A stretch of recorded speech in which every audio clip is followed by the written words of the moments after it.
आज का हमारा टॉपिक है द्विघात समीकरण, जो कि एनसीईआरटी कक्षा 10वीं के मैथ्स का एक अध्याय है। द्विघात समीकरण अभी हम देखेंगे। द्विघात समीकरण क्या होती है? द्विघात समीकरण वह होती है जिस समीकरण की अधिकतम घात 2 होती है, वह हमारी द्विघात समीकरण होती है। इसका जो सामान्य समीकरण होता है, यानी कि द्विघात समीकरण का जो सामान्य समीकरण होता है वह इस प्रकार होता है कि ax² plus bx plus c equals to 0।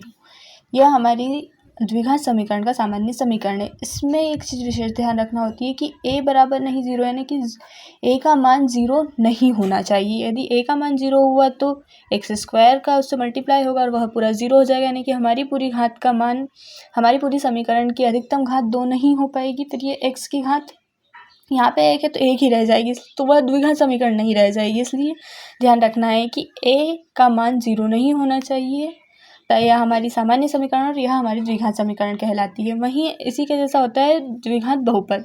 अब बहुपद और द्विघात समीकरण में क्या अंतर है हम लोग जानेंगे। तो एक होता है द्विघात बहुपद,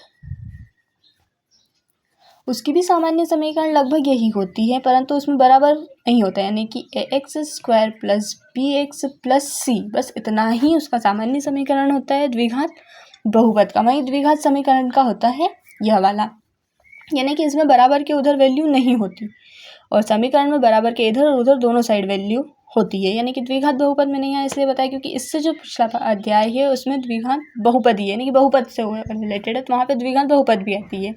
द्विघात बहुपद और भी होता है, जैसे त्रिघात, चतुर्घात, यानी कि वह निर्भर करता है इस बात पे कि इस पूरी समीकरण की अधिकतम घात कितनी होती है, और अधिकतम घात से ही हम लोग डिसाइड करते हैं कि द्विघात है, त्रिघात है, बहुघात समीकरण है। ठीक है, तो यहाँ पे हम लोग बात कर रहे हैं द्विघात समीकरण की। द्विघात समीकरण का हम लोगों ने सामान्य समीकरण देखा। अब हम लोग देखते हैं कि इसके शून्यक होते हैं। शून्य क्या, इन्हें मूल भी कहा जाता है। इसके जो द्विघात समीकरण है इसके सामान्यतः 2 मूल होते हैं और यह मूल ज्ञात करना ही इसका हल होता है। यह हल करने की कुछ विधियाँ होती है, उनका भी हम लोग यहाँ पे अध्ययन करेंगे। तो ये हम लोग विशेषतः यहाँ पे मूल निकालना ही इसमें सीखते हैं। तो यह याद रखना है कि द्विघात समीकरण के सामान्यतः 2 मूल होते हैं। इसे हल करने की, यानी कि द्विघात समीकरण को हल करने की कुछ विधियाँ हैं जो कि इस प्रकार है। एक होती है गुणनखंडन विधि,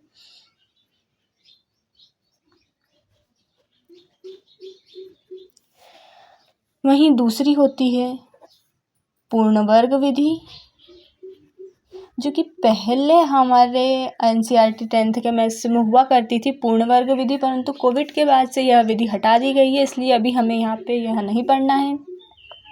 वहीं तीसरी विधि आती है सूत्र विधि, या इसे ही हम लोग श्रीधराचार्य सूत्र भी कहते हैं।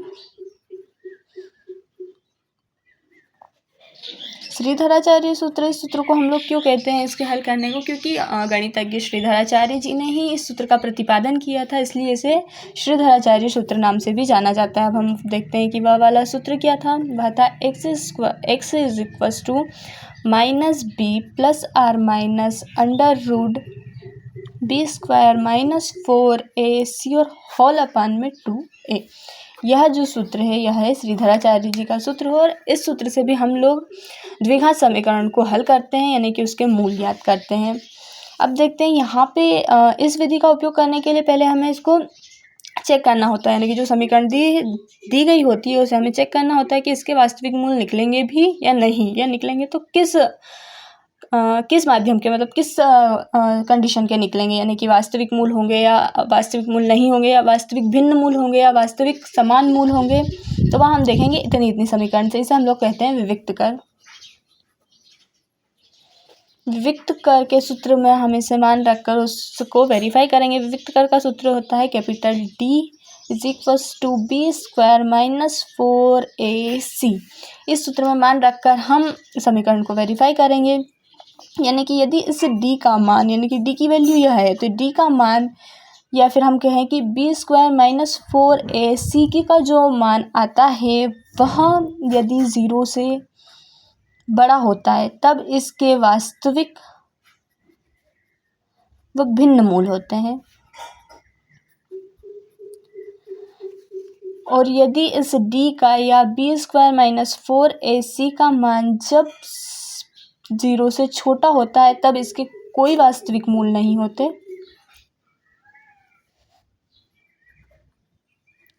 कोई वास्तविक मूल हमें प्राप्त नहीं होते।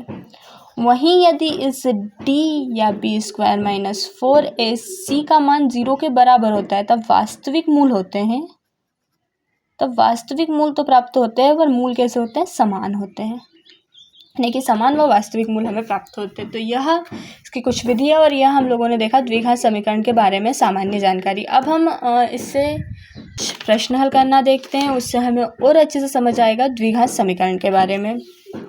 तो यहाँ द्विघात समीकरण की यह वाला प्रश्न, इसे हमें वेरीफाई करना है, चेक करना है कि यह द्विघात समीकरण है या नहीं है। तो द्विघात समीकरण का जैसा कि मैंने सामान्य समीकरण बताया उसी फॉर्म में हम इसको लाने का प्रयास करेंगे। यदि ये आ गया तो यह द्विघात समीकरण होगा, अन्यथा नहीं। तो इसका सामान्य समीकरण हम एक और बार देख लेते हैं। क्या था, ax square plus bx plus c बराबर 0, यानी कि इस फॉर्म में हमें इसे लेकर आना है। यदि हम ला पाए तो यह द्विघात समीकरण होगी, अन्यथा नहीं होगी। तो देखते हैं कैसे। यहाँ ax स्क्वायर प्लस 1 का होल स्क्वायर, तो इसे कैसे खोलते हैं, इसकी हम एक समीकरण यानी कि सर्व समीकरण से इसकी हम लोग तुलना करते हैं। तो ये हो जाता है a प्लस बी का होल स्क्वायर। यहाँ a के जगह पे x है और b की जगह पे 1 है और ये इसी फॉर्म में है लगभग a square plus b square. तो यह सर्व समीकरण होती है। या कैसे खुलती है, या इस प्रकार खुलती है कि a स्क्वायर प्लस 2ab प्लस बी स्क्वायर।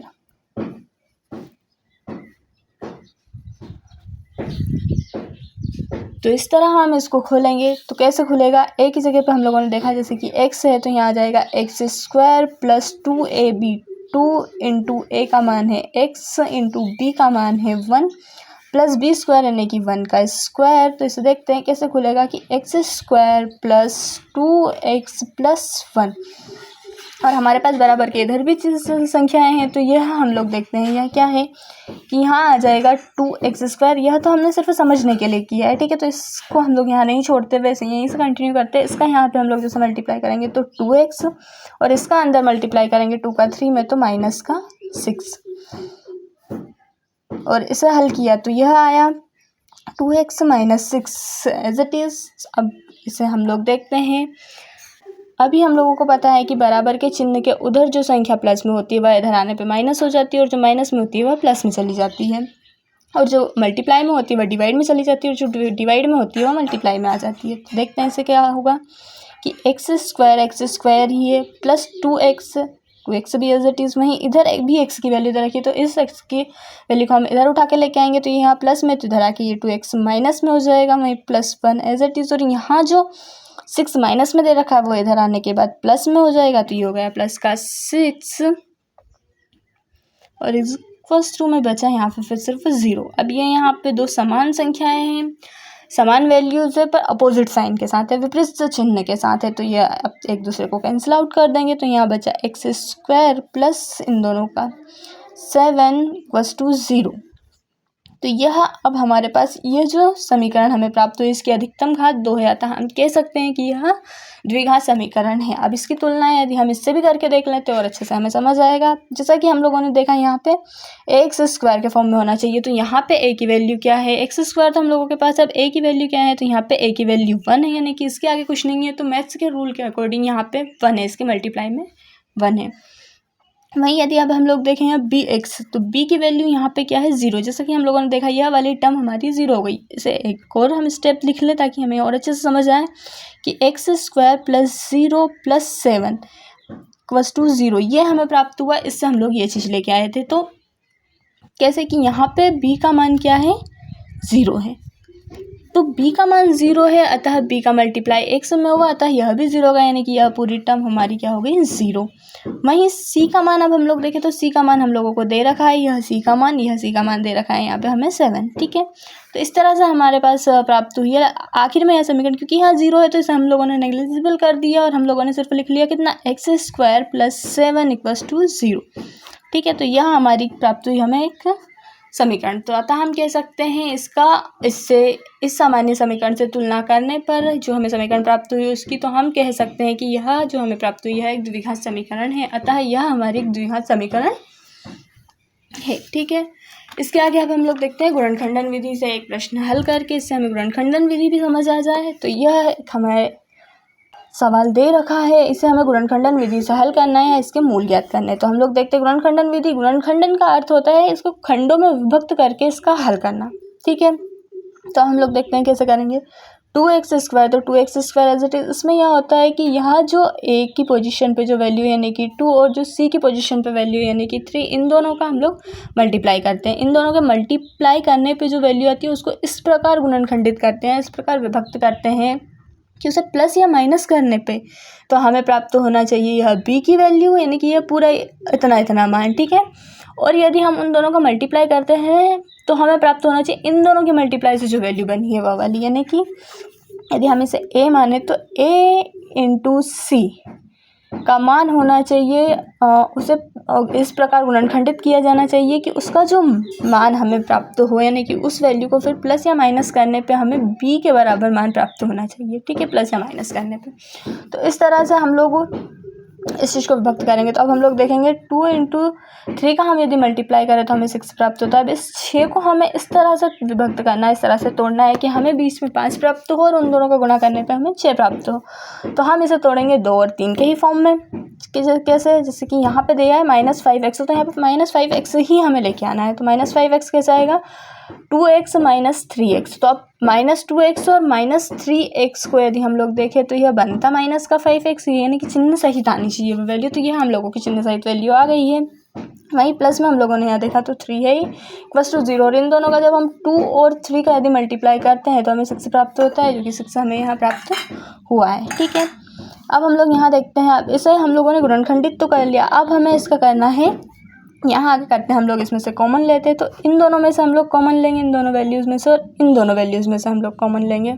तो हम लोग देखते हैं कॉमन लेना कैसे कॉमन लिया जाता है। तो यहाँ पे हम लोगों के पास दोनों में वैल्यू कौन सी सेम है, वही चीज़ हमारी कॉमन में आएगी। तो यहाँ भी 2x है, यहाँ भी 2x है, तो हमारा यहाँ से 2x कॉमन आ गया।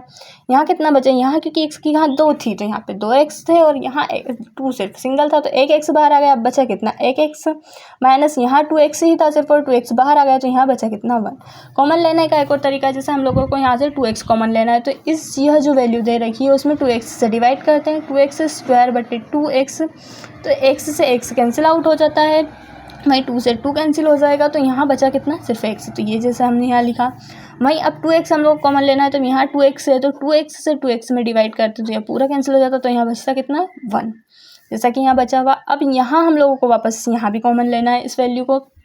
तो यहाँ कैसे कॉमन लेंगे, हमें हमेशा ध्यान रखना है कि यहाँ जो कोष्टक आ रहा है और यहाँ जो कोष्टक आ रहा है वो हमेशा इक्वल आना चाहिए गुणनखंडन विधि में। तो वो इक्वल कैसे आएगा वो हम लोग देखते हैं। यहाँ पे क्योंकि माइनस है इसलिए हमें यहाँ कॉमन माइनस ही लेना पड़ेगा, और यहाँ भी 3 है, यहाँ भी 3 है, तो यहाँ आ गया 3 कॉमन। यहाँ से बचा कितना, सिर्फ x। तो हम लोगों ने जैसा कि यहाँ से 3x -3x + 3 से हम लोगों को कॉमन लेना, तो यहाँ से हम लोगों को, क्योंकि ये कोष्टक हम लोगों को बराबर लेके आना है, तो हमने यहाँ से लिया -3 कॉमन। अब -3 कॉमन लिया तो -3 में ही हम इसका डिवाइड करके देखते हैं, तो माइनस से माइनस कैंसिल होगा, 3 से 3, तो यहाँ बचा कितना, ओनली x का आएगा पॉजिटिव, क्योंकि माइनस से माइनस भी कैंसिल होगा, तो यहाँ पे हम लोगों के पास बचा प्लस का x। अब हम लोगों को 3 में से भी कॉमन लेना है, तो यहाँ से हम लोगों ने यहाँ सिर्फ 3 और इससे -3 कॉमन ले लिया, तो 3 से 3 तो चला गया, परंतु ये माइनस साइन है तो इसलिए यहाँ पे आएगा -1। तो यहाँ आ गया हमारा -1। अब हमारा यह कोष्टक और यह कोष्टक एक जैसा है, तो इसमें कहा यह भी जाता है कि दोनों कोष्टक एक जैसे हैं तो एक ही कोष्टक को हम लिख लेते हैं। तो यहाँ पे हम लोग ये भी तो कह सकते हैं कि इस पूरी वैल्यू से हम लोगों को कॉमन लेना है, तो यहाँ पे हम लोगों ने कॉमन क्या ले लिया, x-1। हम यह भी तो कह सकते हैं कि हम लोगों ने x-1 को कॉमन लिया। यहाँ से x-1 यदि कॉमन लिया तो यहाँ बचा कितना, 2x, और यहाँ से यदि x-1 को कॉमन लिया तो यहाँ बचा कितना, 3 = 0। अब हम लोग देखते हैं कि जैसे यहाँ से हम लोगों ने कॉमन लेना समझा था, तो यहाँ भी हम लोग एक बार इसको देखते हैं कि 2x और x-1 इसमें से हम लोगों ने कॉमन लिया क्या, x-1 को। तो x-1 से x-1 कैंसिल होगा, तो बचा कितना, 2x, ये हम लोगों ने यहाँ लिखा। वहीं -3 और x-1 में से हम लोगों ने कॉमन लिया है x-1, तो x-1 से x-1 कैंसिल हो गया, तो यहाँ बचा कितना, -3, जो कि हम लोग यहाँ लिखा है। अब यह हुआ। अब हम लोगों को यहाँ से गुणनखंडन तो हम लोगों ने कर लिया इस चीज़ का, तो इतना ही गुणनखंडन तो इतना ही होगा, पर हमें ज्ञात क्या करना है, मूल ज्ञात करना है। तो मूल ज्ञात करने के लिए क्या करेंगे, हम x-1 के बराबर एक बार रखेंगे, इसके बराबर 0, एक बार रखेंगे इसके बराबर 0। तो एक बार हम लोगों ने इसके बराबर 0 रखा, तो x बराबर क्या आएगा, 1 आएगा। 1 कैसे आया, कि इधर यह जो वैल्यू माइनस में है वो बराबर के चिन्ह के उधर जाने के बाद हो जाएगी प्लस में। यह हम लोग जानते हैं मैथ्स के रूल के अकॉर्डिंग। तो एक तो मूल आ गया हमारे पास x=1, एक हम लोगों के पास मूल आ जाएगा x 2x - 3 = 0 रखेंगे। तो यहाँ पे हम लोगों के पास आएगा 2x बराबर, इधर ये 3 प्लस माइनस का है तो उधर जाके हो जाएगा प्लस का, और इधर x मल्टीप्लाई में तो उधर जाके हो जाएगा डिवाइड का। तो x बराबर 3/2, तो एक मूल ही आ गया। यानी कि हम लोग कह सकते हैं कि x के दो मूल हम लोगों के पास इस प्रकार आए कि x बराबर एक तो आया 1 और एक आया 3/2। तो यह इस समीकरण के जो हमें दी गई थी उसके यह दो मूल हमें प्राप्त हुए। अब हमने इसके अलावा देखी थी एक सूत्र विधि, गुणनखंडन विधि हम लोगों ने देख ली। अब हम लोग आते हैं सूत्र विधि पे। अब इस सवाल को हमें हल करना है सूत्र विधि से। तो सूत्र विधि से हल करने के लिए हम लोगों ने देखा था कि पहले हमें उसका विविक्त कर का मान ज्ञात करके देखना, और विविक्त कर का मान जो आएगा उस आधार पर हम लोग डिसाइड करेंगे कि इसके सूत्र विधि से इसका हल किया जा सकता है या नहीं। तो देखना, और सूत्र विधि से सवाल को हल करने के लिए पहले हमें उसके मूलों की प्रकृति ज्ञात करनी होती है, और मूलों की प्रकृति हम लोग ज्ञात करते हैं विविक्त कर से। तो विविक्त कर का सूत्र क्या है? विविक्त कर का सूत्र है D = b² - 4ac। ठीक है, तो यहाँ से हम लोग विविक्त कर की वैल्यू निकालेंगे, उससे हमें पता चलेगा कि इसके मूलों की प्रकृति किस प्रकार होगी और हम इसे सूत्र विधि से हल कर पाएंगे या। तो यहाँ पे हम लोग इन सबकी वैल्यू देखते हैं। तो यहाँ पे a की वैल्यू क्या है 2, b की वैल्यू है -3 और c की वैल्यू रखी है 5। अब इन वैल्यूज़ का हम लोग सूत्र में मान रखेंगे। तो b की जगह पे क्या है -3, तो -3 का स्क्वायर -4 × a × c। तो यहाँ से अब हमें यहाँ पे एक और मैथ्स का रूल समझते हैं। मैथ्स के रूल के अकॉर्डिंग यदि यहाँ पे सम घात है, माइनस में यदि वैल्यू दे रखी है और उसकी घात सम है, तो यह जो बाहर आने के बाद भी सम होगी। यानी कि जैसे हम लोग देखते हैं माइनस इंटू माइनस क्या होता है, यह होता है प्लस। ठीक है, तो यानी कि किसी की भी घात यदि हम लोगों को सम दे रखी है, अंतर कोष्ठक के अंदर वैल्यू माइनस में दे रखी है और उसकी घात यदि सम दे रखी है, तो वह वैल्यू कोष्ठक से बाहर आने के बाद हमेशा होगी प्लस। और यदि माइनस में वैल्यू दे रखी है और उसकी घात यदि विषम हुई, तो कोष्ठक से बाहर आने के बाद वह वैल्यू आएगी माइनस में। ठीक है, तो अब हम लोग यहाँ वापस हमारा सवाल देखते हैं। यहाँ जैसे इसका हल आएगा,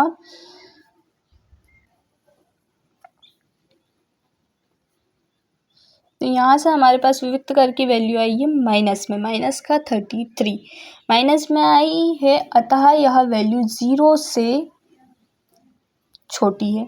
अब यदि यह वैल्यू 0 से छोटी और नेगेटिव में है, तो हम लोगों ने पीछे जैसे इसका रूल देखा था, तो इसके कोई भी वास्तविक मूल नहीं होंगे, वास्तविक मूल नहीं होंगे। यानी कि इसे हम सूत्र विधि से इसके मूल ज्ञात नहीं कर सकते, इसके कोई वास्तविक मूल नहीं होंगे। अब यदि इसके वास्तविक मूल नहीं निकले हैं, तो अब हम एक सूत्र विधि समझने के लिए, सूत्र विधि से हल देखने के लिए हम एक और प्रश्न देखेंगे। यह हम लोगों के पास प्रश्न दिया हुआ है, इसे हम लोग सूत्र विधि से ज्ञात करेंगे इसके मूल। तो इसके मूल सूत्र विधि से ज्ञात करने के लिए वापस हम इसके विविक्त कर का सूत्र लगाएंगे और विविक्त कर का मान निकालेंगे। D = b² - 4ac। यहाँ वापस हम a b c की वैल्यू देखेंगे। a की वैल्यू दी है 2, b की वैल्यू दी है -6 और c की वैल्यू दी गई है 3। सूत्र में मान रखने पर D = b² यानी कि -6 का स्क्वायर -4 × a × c। तो यहाँ से हम लोगों के पास वैल्यू निकल के आ रही है विविक्त कर की 12, और 12 0 से बड़ा है, और 12 0 से बड़ा है, अतः इसके वास्तविक व भिन्न मूल होंगे, वास्तविक व भिन्न मूल होंगे।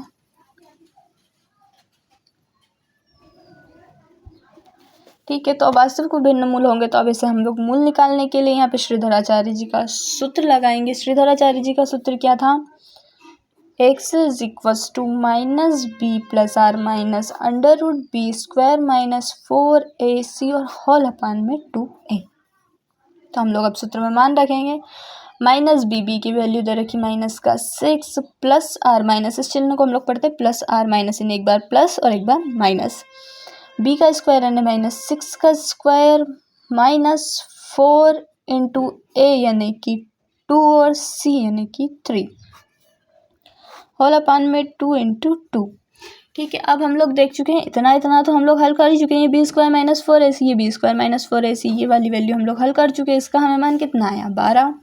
तो हम इसे डायरेक्ट लिख सकते हैं, यहाँ माइनस इंटू माइनस, तो यहाँ पे हो जाएगा प्लस का 6 और plus or minus under root में हम लोगों को वैल्यू कितनी आई, ये 12, जो कि हम पहले हल कर चुके हैं, और यहाँ आया ये 4। ठीक है, अब हम लोग देखते हैं कि इस 12 को हम लोगों को इससे बाहर निकालना है। क्या हम बाहर निकाल सकते हैं?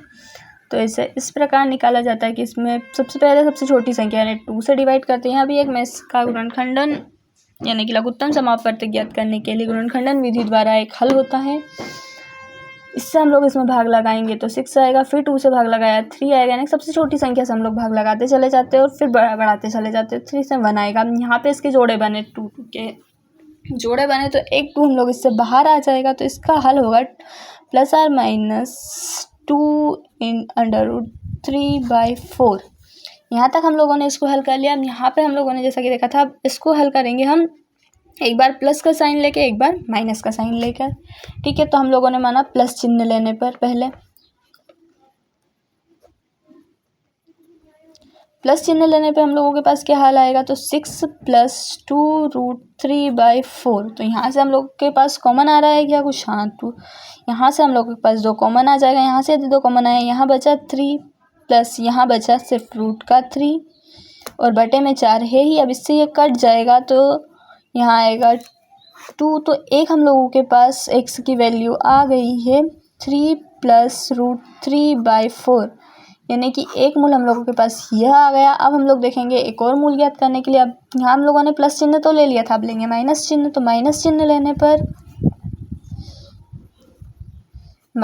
लेने पर देखेंगे हम, तो x = 6 - 2 रूट 3/4। तो माइनस चिन्ह लेने पे वापस यहाँ भी कॉमन आ रहा है कुछ, तो हाँ, यहाँ भी 2 हम लोग कॉमन ले सकते हैं। यहाँ 3, यहाँ माइनस का रूट 3/4। तो हम लोगों के पास x की एक और वैल्यू आई 3 - रूट 3/2। तो इस तरह हम लोग कह सकते हैं इसके 2 भिन्न मूल, हमें एक यह और एक यह प्राप्त हुए।